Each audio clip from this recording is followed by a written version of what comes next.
ఓం శ్రీ గురుభ్యో నమః. ఇహ ఆ అనుభవంతో ఉన్నాడు వెంకటరామన్. తండ్రికి శరణాగతి చెందడంతో తన పని ముగిసింది. తానిప్పుడు సంకల్పరహితుడయ్యాడు. మానసిక స్థితి మొత్తం తండ్రి మీదనే చెదరకుండా ఉంది. తండ్రి ఏది చేయిస్తే అది చేస్తాడు, ఏది పెడితే అది తింటాడు, ఎక్కడకు పంపితే అక్కడకు వెళతాడు. అతనికి తన స్వంతమను అనుకునే వ్యక్తిత్వం లేదింకా. ఇది బాగా తెలుసుకోవలసినటువంటి అంశం. నేను చేశాను అనేది అతనికి లేదు. తన తండ్రి ఆదేశం జరుగుతోంది అన్నట్టు చూస్తున్నాడు. వెంకట్రామన్ లేచాడు. గర్భగుడిలోంచి బయటికొచ్చాడు. ఫలానా చోటికి వెళ్ళాలనేది ఏమీ లేదు. తన కాళ్ళెక్కడికి తీసుకువెళితే అక్కడికి వెళుతున్నాడు.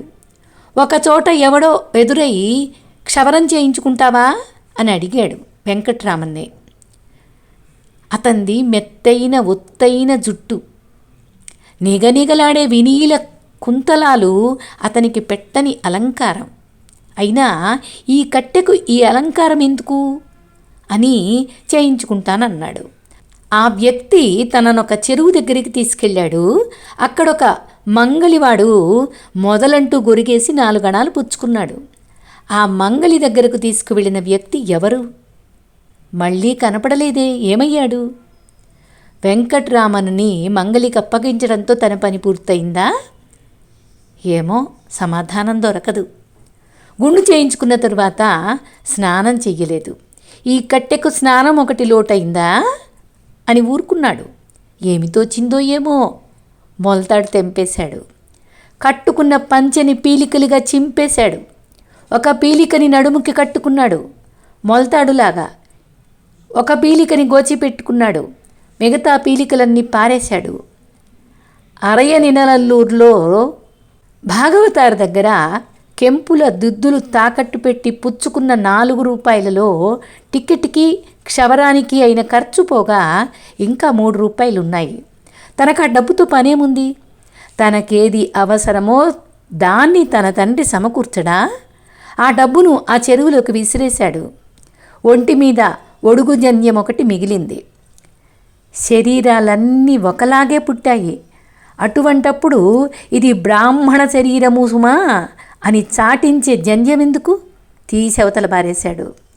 సన్యాసికి జుట్టు ఉండకూడదు, జంధ్యం ఉండకూడదు, మొలతాడు ఉండకూడదు, డబ్బు ఉండకూడదు. వెంకట్రామనికి ఇప్పుడు ఇవేమీ లేవు. సన్యాసికి గురూపదేశం కావాలి. వెంకట్రామనికి తన తండ్రే ఉపదేశం ఇచ్చాడు మౌనంగా. సన్యాసి స్నానం చెయ్యాలి. వెంకట్రామన్ మరి చెయ్యలేదు. ఆ ఒకటి కూడా మిగిలిపోకుండా వర్షం కురిసి తడిసి ముద్ద చేసేయింది ఆ వర్షం వెంకట్రామన్ని. చెరువులో స్నానం మానుకుంటే ఆకాశ గంగే స్నానం చేయించింది. వర్షాకాలం వచ్చి 3 మాసాలైనా ఒక్క చినుకు కూడా పడకపోవడం చేత కటకటలాడిపోతున్నారు అక్కడి ప్రజలు. వెంకటరామన్ వచ్చిన ఆ రోజునే కుండపోతగా కురవడమేమిటి? శివకుమారుడు పాదం మోపిన తరువాత కూడా వర్షాభావమా? ఇక సన్యాసి దీక్షకు విరజాహోమం ఒకటి కావలసి ఉంది. వెంకట్రామన్కి అది పూర్తయింది.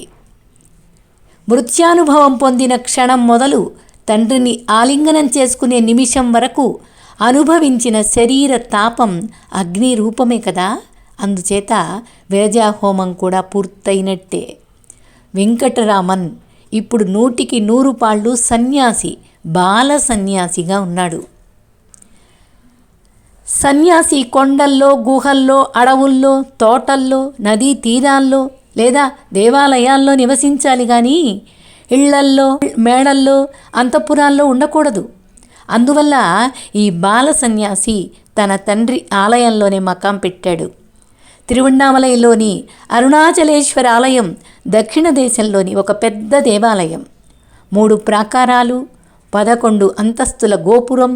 బాల సన్యాసి ఆనాడంతా కూడా ధ్యానంలోనే గడిపేశాడు. ఆ ప్రాకారాల మధ్య ఆ బాలుడిని గమనిస్తూనే ఉన్నాడు ఒక మౌనస్వామి. మరునాడు ఆ స్వామి ఎవరితోనో, ఈ బాలుడెవరో గాని పాపం నిన్నటి నుంచి ఏమీ తిన్నట్టు లేదు, కొంచెం ఏమైనా తెచ్చి పెట్టండి అన్నాడు. అంటే సౌజ్ఞతోనే చెప్పాడన్నమాట, మౌనస్వామి కదా ఆయన. అలాగే ఆ స్వామి చెప్పినట్టుగానే వాళ్ళు ఆహారం తెచ్చిచ్చారు. ఉప్పుడు బియ్యం అన్నం అన్నమాట అది, కాసిని పుల్లనీళ్ళు, ఒక ఊరగాయ బద్ద. ఇది తండ్రి తనయుడికి పెట్టిన మొట్టమొదటి విందు భోజనం. ఆలయంలోని 1000 కాళ్ల మండపంలో కూర్చుని తపస్సు చేసుకుంటున్నాడు బాల సన్యాసి. తపస్సు అని అనకూడదేమో, మధురలో మృత్యానుభవాన్ని పొందిన నాడే బ్రహ్మానుభూతి కలిగింది కదా, ఇంకెందుకు తపస్సు. కళ్ళు మూసుకోగానే తనకి ప్రపంచానికి గల సంబంధం విడిపోయినట్టే, నిజానికి ఇప్పుడిక ప్రపంచము లేదు, తను లేడు, ఈశ్వరుడు లేడు. కళ్ళు మూసుకోకపోయినా అంతేనేమో. అహంకారం ఉన్నంత వరకే ఈ జీవ జగదీశ్వరులు.